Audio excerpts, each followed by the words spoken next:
안녕하세요. 내일 바로 써먹는 AI 실무 강좌를 교육하게 된 강사 이지민입니다.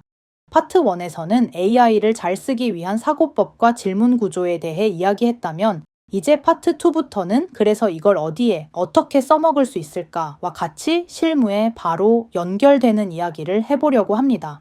파트 2의 1강에서는 GPT로 문서 작업을 하기 전에 우리가 먼저 정리해야 할 문서 사고 구조에 대해 이야기해 볼게요. 회사 생활을 하다 보면 정말 다양한 문서 작업을 하게 됩니다. 그런데 사실 문서 작업은 글을 잘 쓰고 못 쓰고의 문제라기보다는 머릿속에서 정리된 생각을 일정한 형식의 결과물로 옮기는 작업이라고 볼 수 있어요. 보통 문서 작성에 오랜 시간이 걸리는 분들은 생각이 정리되지 않은 상태에서 무엇을 써야 할지 막막하다 보니 어떤 형식으로 써야 할지도 계속 고민하게 됩니다. 그 과정에서 쓰다, 지우다를 반복하게 되고 자연스럽게 시간이 많이 소요되게 되죠.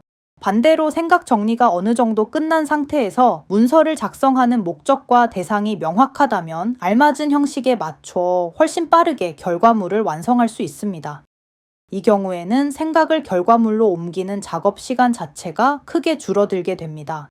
AI를 활용한다고 해서 무조건 문서 작성을 잘할 수 있는 건 아닙니다. 내 머릿속에서 생각이 정리되지 않은 상태라면 AI를 활용하더라도 원하는 결과물을 곧바로 도출하기는 어렵습니다.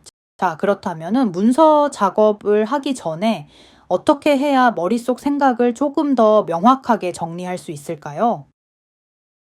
저는 문서 작업을 시작하기 전에 7가지의 체크리스트를 먼저 확인해 보시길 권장드립니다. 실제로 마케터로 일하고 있는 저 역시 문서 작업 전에는 이 단계를 꼭 거치고 있어요. 먼저 누가 읽는 문서인지, 왜 작성하는 문서인지, 그리고 문서에 무엇을 전달해야 하는지가 명확해야 합니다. 여기에 더해 언제까지 작성해야 하는지, 어떤 상황에서 사용되는 문서인지, 문서의 형식은 무엇인지, 그리고 이 문서를 본 대상에게 어떤 행동을 요청하거나 어떤 결정을 기대하는지까지 함께 정리하는 과정이 필요합니다. 정리해보면 문서의 예상 독자, 문서 작업의 목적, 문서의 핵심 내용, 작성 기한, 문서가 쓰이는 맥락, 문서의 형식, 그리고 작업을 통해 요청하거나 결정하고 싶은 사항까지 이 7가지를 정리하는 습관을 들이신다면 AI를 활용해 문서 작업을 할 때도 훨씬 효율적으로 작업을 진행하실 수 있습니다. 이렇게 7가지에 대한 생각 정리가 끝났다면 이제 문서 작업을 4단계로 나누어 프레임을 잡아볼 수 있습니다. 먼저 문서 작업에 필요한 메모나 회의록, 숫자, 메신저 내용 등 아직 정리되지 않은 모든 정보를 재료로 수집합니다. 그리고 이렇게 수집된 많은 재료 중에서 이번 문서에 담고 싶은 핵심 내용을 정리합니다. 핵심이 정리되었다면 이제 문서의 구조를 설계해야 하는데요. 같은 내용이라도 보고서는 결과 중심, 기획안은 선택지 중심, 메일은 요청 중심으로 구조가 달라지기 때문에 작성하려는 문서의 종류를 먼저 정해주는 것이 중요합니다. 마지막으로 톤과 표현을 정리하여 문장화 작업을 진행하면 되겠습니다. 간혹 담고 있는 내용이 비슷하다는 이유로 조사한 모든 내용을 문서에 넣으려는 분들도 계실 텐데요. 하지만 문서의 종류에 따라 강조해야 할 포인트는 다르기 때문에 불필요한 내용이 포함된 문서는 읽는 사람의 피로도를 높이고 핵심이 무엇인지 헷갈리게 만들 수 있습니다.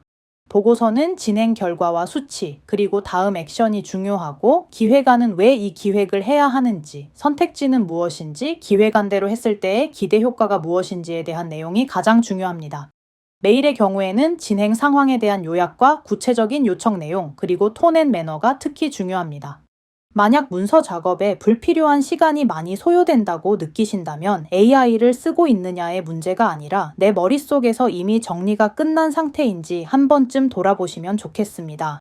AI는 마지막 문장화 작업만 대신해주는 도구라는 점 꼭 기억해 주세요.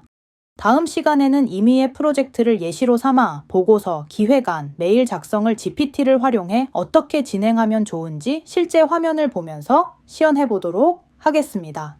다음 강의에서 만나요.